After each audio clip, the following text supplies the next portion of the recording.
এটা আমার সংসার।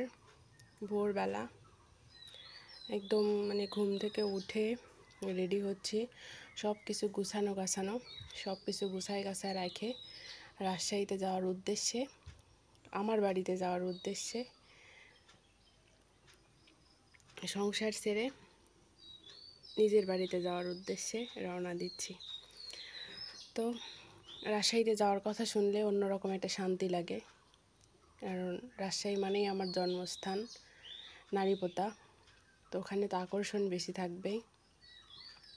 আর তোমরা সবাই জানো আমি রাজশাহীর মেয়ে, কম বেশি যারা আমার ব্লগ দেখো তারা সবাই জানো যে রাজশাহীতে আমার বাড়ি।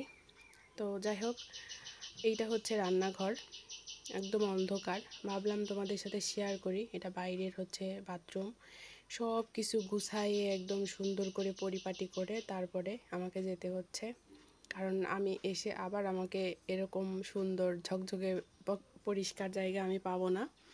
এসে দেখবো যে একদম নোংরায় একদম ভরে গেছে, কারণ হাজব্যান্ড আমার সময় পায় না, নিজের সময়ে নিজের মাথা চিরুনি করার সময় পায় না, নিজের চেহারাটা আয়নায় দেখার সময় পায় না, ব্যস্ত মানুষ। যার কারণে সে আসবে, দরজাটা খুলবে আর ঘুমাবে, আর বাইরে হয়তো খাবে, আর যদি মন চায় বাসায় রান্না করতে তাহলে করবে। এই হলো আমার হাজব্যান্ড।